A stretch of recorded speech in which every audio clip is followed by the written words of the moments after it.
সূরা মারইয়াম।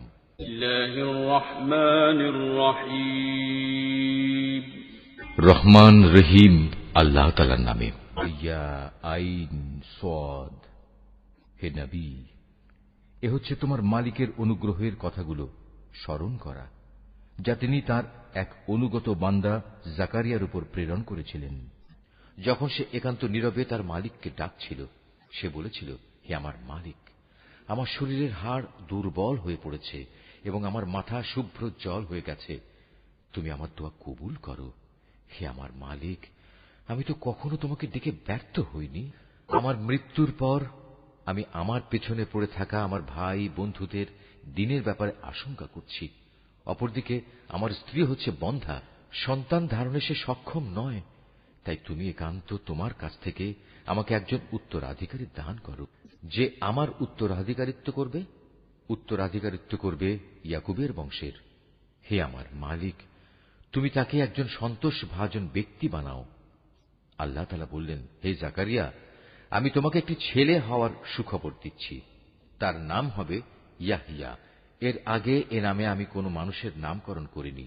সে বলল, হে আমার মালিক, আমার ছেলে হবে কিভাবে? আমার স্ত্রী তো বন্ধ্যা এবং আমি নিজেও এখন বার্ধক্যের শেষ সীমানায় এসে উপনীত হয়েছি। আল্লাহ তাআলা বললেন, হ্যাঁ, এটা এভাবেই হবে। তোমার মালিক বলছেন, এটা আমার জন্য নিতান্ত সহজ কাজ। আমি তো এর আগেও তোমাকেও সৃষ্টি করেছিলাম যখন তুমি কিছুই ছিলে না। সে বলল, হে আমার মালিক, আমাকে এজন্য কিছু একটা নিদর্শন বলে দাও।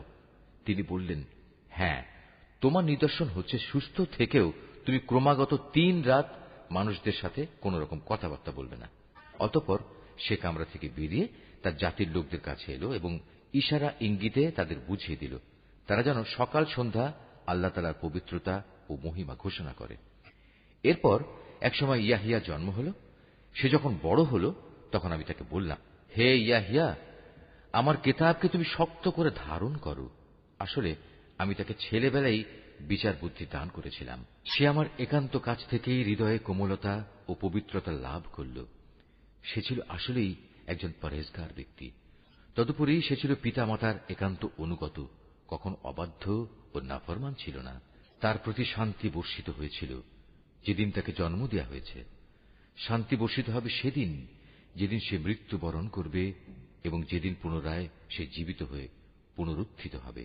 নবী, এ কিতাবে মারইয়ামের কথা তুমি তাদের স্মরণ করিয়ে দাও, বিশেষ করে সেই সময়ের কথা যখন সে তার পরিবারের লোকজনদের কাছ থেকে আলাদা হয়ে পূর্ব দিকের একটি ঘরে গিয়ে আশ্রয় নিয়েছিল।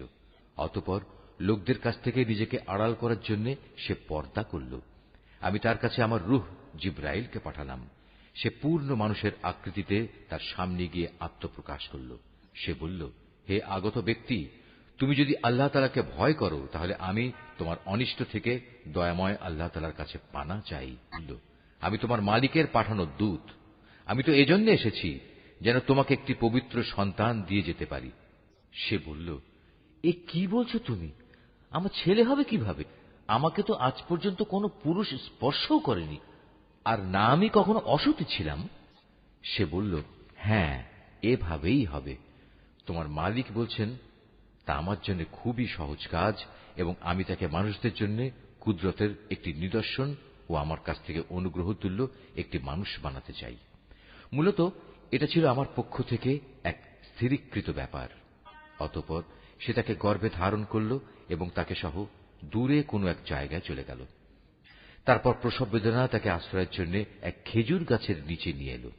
সে বলল, হায়, এর আগে যদি আমি মরে যেতে পারতাম তাহলে এই কষ্ট আজ আমার সইতে হতো না এবং আমি যদি মানুষদের স্মৃতি থেকে সম্পূর্ণ বিস্মৃত হয়ে যেতাম। তখন একজন ফেরেশতা তাকে তার নিচের দিক থেকে আহ্বান করে বলল, হে মারিয়াম, তুমি কোন রকম দুঃখ করো না। তোমার মালিক তোমার পিপাসা নিবারণের জন্য তোমার পাদদেশে একটি পানির ঝর্ণা বানিয়ে দিয়েছেন। তুমি এই খেজুর গাছের কাণ্ড তোমার দিকে নাড়া দাও, দেখবে তা তোমার উপর পাকা ও তাজা খেজুর ফেলছে। অতঃপর মজা করে এ গাছের খেজুর খাও এবং এই ঝর্ণার পানীয় পান করো এবং সন্তানের দিকে তাকিয়ে তোমার চোখ জুড়াও। ইতিমধ্যে যদি তুমি মানুষদের কাউকে দেখো তাহলে বলবে, আমি আল্লাহ তাআলার নামে রোজার মান্নত করেছি। এ কারণে আমি আজ কোনো মানুষের সাথে কথা বলবো না। অতঃপর সে তাকে নিজের কোলে তুলে নিজের জাতির কাছে ফিরে এলো। লোকেরা তার কোলে সন্তান দেখে বলল, হে মারিয়াম, তুমি তো সত্যি এক অদ্ভুত কাণ্ড করে বসেছ। হে হারুনের বোন, এ কি করলে তুমি? তোমার পিতা তো কোনো অসৎ ব্যক্তি ছিল না, তোমার মাতাও তো চারিত্রিক দিক থেকে কোনো খারাপ মহিলা ছিল না। সবাইকে তার কোলে শিশুটির দিকে ইশারা করে বলল, তোমাদের যদি কিছু জিজ্ঞেস করার থাকে তাহলে একেই জিজ্ঞেস করো। তারা বলল, আমরা তার সাথে কিভাবে কথা বলবো যে এখনো দোলনার শিশু? এ কথা শুনেই সে শিশু বলে উঠল, হ্যাঁ, আমি হচ্ছি আল্লাহ তাআলার বান্দা। তিনি আমাকে কিতাব দিয়েছেন এবং আমাকে তিনি নবী বানিয়েছেন। যেখানেই আমি থাকি না কেন তিনি আমাকে তাঁর অনুগ্রহ ভাজন করবেন। তিনি আমাকে নির্দেশ দিয়েছেন যতদিন আমি বেঁচে থাকি ততদিন যেন আমি নামাজ প্রতিষ্ঠা করি এবং যাকাত প্রদান করি। আমি যেন মায়ের প্রতি অনুগত থাকি। আল্লাহর শুকর, তিনি আমাকে নাফরমান করে পয়দা করেননি। আমার উপর ছিল আল্লাহ তাআলার পক্ষ থেকে বিশেষ শান্তি যেদিন আমি জন্মগ্রহণ করেছি। শান্তি থাকবে সেদিন যেদিন আমি আবার মৃত্যুবরণ করব এবং মৃত্যুর পরে যেদিন জীবিত অবস্থায় পুনরুত্থিত হব। এ হচ্ছে মারিয়াম পুত্র ঈসা এবং এ হচ্ছে তার আসল ঘটনা। জানিয়ে তারা অযথাই সন্দেহ করে। তারা বলে, সে আল্লাহ তাআলার সন্তান, কিন্তু সন্তান গ্রহণ করা আল্লাহ তাআলার কাজ নয়। তিনি এ থেকে অনেক পবিত্র। তিনি যখন কোনো কিছু করতে চান তখন শুধু বলেন হও এবং সাথে সাথেই তা হয়ে যায়। অবশ্যই আল্লাহ তাআলা আমার মালিক এবং তোমাদেরও মালিক।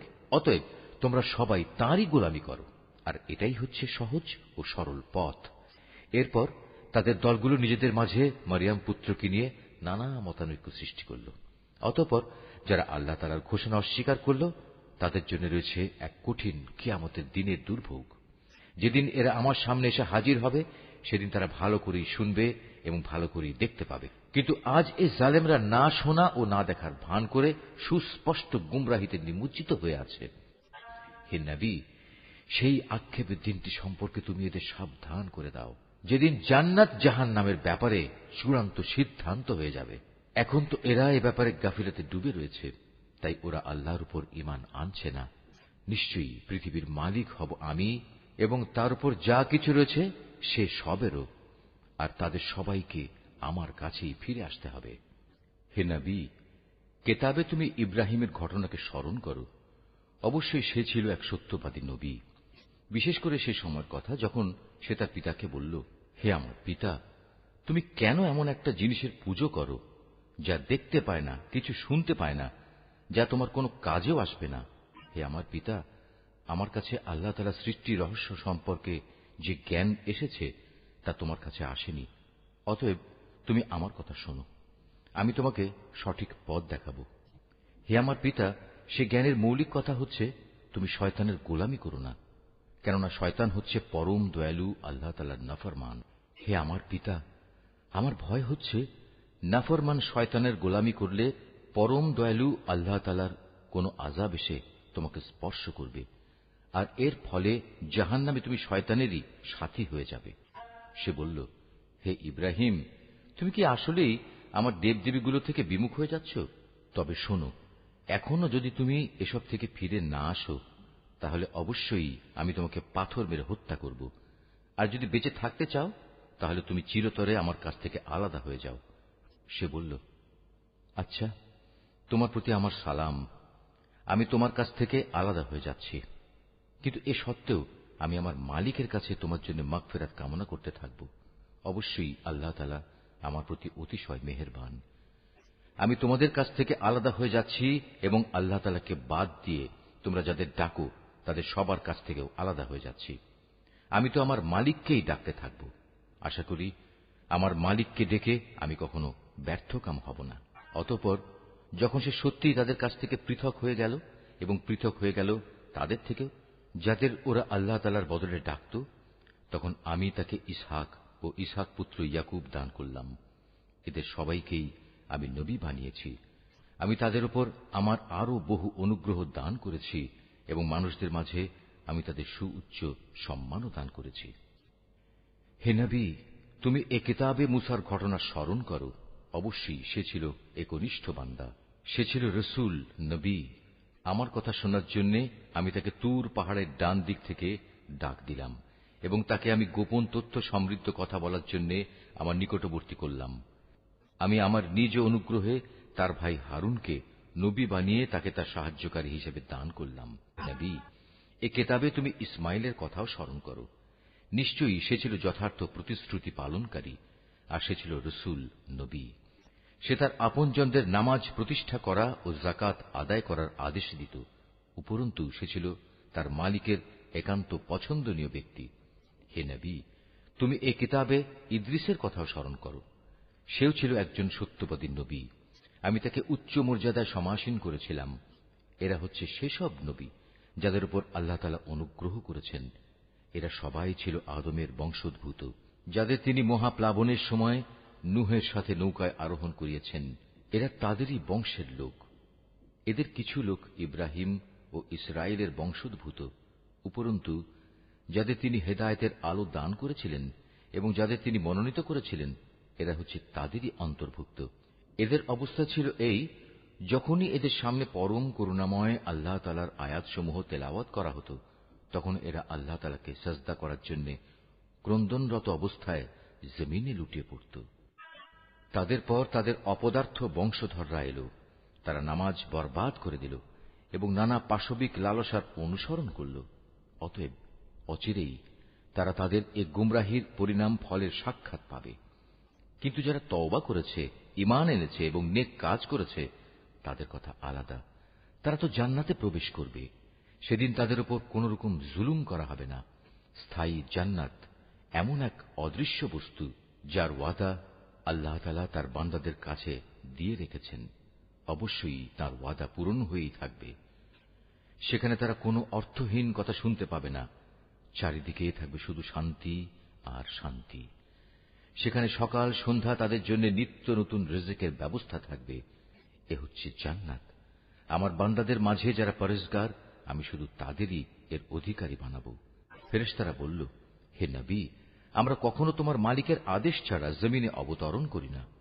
আমাদের সামনে পেছনে যা কিছু আছে এর মধ্যবর্তী স্থানে, তা সবই তো তাঁর জন্যে। মূলত তোমার মালিক কখনো কাউকে ভুলে থাকেন না। তিনি আসমানসমূহ ও জমিনের মালিক, এবং তিনি মালিক এদের উভয়ের মাঝে যা কিছু আছে তারও। অতএব তোমরা একমাত্র তাঁরই গোলামি করো, তার গোলামির উপরই কায়েম থাকো। তুমি তার সমগুণ সম্পন্ন এমন কোন নাম কি জানো যে তুমি তার গোলামি করবে? কিছু সংখ্যক মূর্খ মানুষ বলে, একবার আমার মৃত্যু হলে আমি কি জীবিত অবস্থায় মাটির ভেতর থেকে পুনরুত্থিত হব? এই নির্বোধ মানুষটি কি একবারও চিন্তা করে না, এর আগে তো আমিই তাকে সৃষ্টি করেছি, অথচ সে তখন কিছুই ছিল না? অতএব তোমার মালিকের শপথ, আমি অবশ্যই এদের একত্রিত করব শয়তানদেরও। অতঃপর এদের সবাইকে হাঁটু গাড়া অবস্থায় জাহান্নামের চারপাশে এনে জড়ো করব। তারপর আমি অবশ্যই এদের প্রত্যেক দলের মধ্যে থেকে দয়াময় আল্লাহ তাআলার প্রতি যারা সবচেয়ে বেশি বিদ্রোহী ছিল, তাদের খুঁজে খুঁজে বের করে আনব। ওদের মধ্যে যারা জাহান্নামে নিক্ষিপ্ত হবার অধিকতর যোগ্য, আমি তাদের সবার চাইতে বেশি জানি। জাহান্নামে তোমাদের মধ্যে এমন একজন ব্যক্তিও হবে না যাকে এর উপর দিয়ে পার হতে হবে না। এটা হচ্ছে তোমার মালিকের অমোঘ সিদ্ধান্ত। এ পার হওয়ার সময় আমি শুধু ওসব মানুষদেরই মুক্তি দেব যারা দুনিয়ার জীবনে আল্লাহ তাআলাকে ভয় করেছে। অবশিষ্ট জালেমদের আমি নতজানু অবস্থায় সেখানে রেখে দেব। তাদের সামনে যখন আমার সুস্পষ্ট আয়াতসমূহ তেলাওয়াত করা হয়েছে, তখন তারা ঈমানের বদলে কুফরি করেছে। তারা ঈমানদারদের লক্ষ্য করে বলে, বলতো আমাদের উভয় দলের মাঝে কোন দলটি মর্যাদায় শ্রেষ্ঠতর ও কোন দলের মাহফিল বেশি শানদার? অথচ ওদের পূর্বে কত শানদার মাহফিলের অধিকারী মানব গোষ্ঠীকে আমি নির্মূল করে দিয়েছি, যারা আজকের এ কাফেরদের চাইতে সহায় সম্পদ ও প্রাচুর্যের বাহাদুরিতে ছিল অনেক শ্রেষ্ঠ। এদের বলো, যে ব্যক্তি গুমরাহিতে নিমজ্জিত থাকে তাকে দয়াময় আল্লাহ তাআলা অনেক ঢিল দিতে থাকেন, যতক্ষণ না তারা সে বিষয়টি স্বচক্ষে প্রত্যক্ষ করবে। যে বিষয়ে তাদের সতর্ক করা হচ্ছে, হয় তা হবে আল্লাহ তাআলার শাস্তি, নতুবা হবে কিয়ামত। তেমন সময় উপস্থিত হলে তারা অচিরেই একথা জানতে পারবে কোন ব্যক্তিটি মর্যাদায় নিকৃষ্ট ছিল এবং কার জনশক্তি ছিল দুর্বল। এর বিপরীত যারা হেদায়েতের পথে চলে, আল্লাহ তাআলা দিন দিন তাদের হেদায়েতের পরিমাণ বাড়িয়ে দেন। হে নবী, তোমার মালিকের কাছে তো স্থায়ী জিনিস হিসেবে মানুষের নেক আমলই হচ্ছে সর্বোৎকৃষ্ট পুরস্কার পাওয়ার দিক থেকে যেমন তা ভালো, প্রতিদান হিসেবেও তা তেমনি উত্তম। তুমি সে ব্যক্তির অবস্থা লক্ষ্য করেছ কি, যে আমার আয়াতসমূহকে প্রত্যাখ্যান করে এবং ঔদ্ধত্যের সাথে বলে বেড়ায়, কিয়ামতের দিন আমাকে অবশ্যই আমার মাল ও সন্তান ফেরত দেয়া হবে। সে কি অদৃশ্য জগতের কোন খবর পেয়েছে? না দয়াময় আল্লাহ তাআলার কাছ থেকে এ ব্যাপারে সে কোন প্রতিশ্রুতি আদায় করে নিয়েছে? না, এর কোনটাই নয়। যা কিছু সে বলে আমি তার প্রতিটি কথাই লিখে রাখব, এবং সে হিসেবেই কিয়ামতের দিন আমি তার শাস্তি বাড়াতে থাকব। সে যা কিছু আজ বলছে আমিই হব তার অধিকারী, আর সে একান্ত একা ও নিঃসঙ্গ অবস্থায় আমার কাছে ফিরে আসবে। এরা আল্লাহ তাআলাকে বাদ দিয়ে অন্যদের মাবুদ বানায়, যেন এরা তাদের জন্য সাহায্যকারী হতে পারে। কিন্তু না, কিয়ামতের দিন বরং এরা তাদের ইবাদতের কথা সম্পূর্ণত অস্বীকার করবে। এরা তখন তাদের বিপক্ষ হয়ে যাবে। হে নবী, তুমি কি এই বিষয়টির প্রতি লক্ষ্য করনি আমি কিভাবে কাফেরদের উপর শয়তানদের ছেড়ে দিয়ে রেখেছি? তারা আল্লাহ তাআলার বিরুদ্ধে তাদের ক্রমাগত উৎসাহ দান করছে। অতএব তুমি এদের আযাবের ব্যাপারে কোন রকম তাড়াহুড়ো করো না। আমি তো এদের চূড়ান্ত ধ্বংসের দিনটি গণনা করে যাচ্ছি। সেদিন আমি পরহেজগার বান্দাদের সম্মানিত মেহমান হিসেবে দয়াময় আল্লাহ তাআলার কাছে একত্রিত করব, আর নাফরমানদের জাহান্নামের দিকে তৃষ্ণার্ত উটের ন্যায় তাড়িয়ে নিয়ে যাব। সেদিন কোন মানুষই আল্লাহ তাআলার দরবারে সুপারিশ পেশ করার ক্ষমতা রাখবে না। হ্যাঁ, যদি কেউ আল্লাহ তাআলার কাছ থেকে তেমন কোন প্রতিশ্রুতি নিয়ে রাখে তবে তা ভিন্ন কথা। এ মূর্খ লোকেরা বলে, করুণাময় আল্লাহ তাআলা সন্তান গ্রহণ করেছেন। তুমি এদের বলো, এটি অত্যন্ত কঠিন একটি কথা তোমরা যা আল্লাহ তাআলা সম্পর্কে নিয়ে এসেছ। এত কঠিন কথার কারণে হয়তো আসমান ফেটে পড়ার উপক্রম হবে, জমিন বিদীর্ণ হয়ে যাবে, পাহাড়সমূহ চূর্ণ বিচূর্ণ হয়ে যাবে। এর কারণ এরা দয়াময় আল্লাহ তাআলার জন্য সন্তান হওয়ার কথা বলেছে, অথচ সন্তান গ্রহণ করা আল্লাহ তাআলার জন্য কোন অবস্থায় শোভনীয় নয়। কেননা আসমানসমূহ ও জমিনে যা কিছু আছে তাদের মাঝে কিছুই এমন নেই যা কিয়ামতের দিন দয়াময় আল্লাহ তাআলার সম্মুখে তার অনুগত বান্দা হিসেবে উপস্থিত হবে না। তিনি তার সৃষ্টি সব কিছুকে কড়ায় গণ্ডায় গুণে তার পূর্ণাঙ্গ হিসাব রেখে দিয়েছেন। কিয়ামতের দিন এদের সবাই নিঃসঙ্গ অবস্থায় তাঁর সামনে আসবে। যারা আল্লাহ তাআলার উপর ঈমান আনে এবং নেক কাজ করে, আল্লাহ তাআলা অচিরেই তাদের জন্য ভালোবাসা সৃষ্টি করে দেবেন। আমি তো এ কোরআনকে তোমার ভাষায় সহজ করে নাজিল করেছি, যাতে করে তুমি এর দ্বারা যারা আল্লাহ তাআলাকে ভয় করে তাদের জান্নাতের সুসংবাদ দিতে পারো, এবং দ্বীনের ব্যাপারে যে জাতি খামাখা ঝগড়া করে তুমি তাদেরও এ দিয়ে সাবধান করে দিতে পারো। তাদের আগেও আমি বহু মানব গোষ্ঠীকে ধ্বংস করে দিয়েছি। এদের কোন রকম অস্তিত্ব কি তুমি এখন অনুভব করো, না শুনতে পাও এদের কোন ক্ষীণতম শব্দ?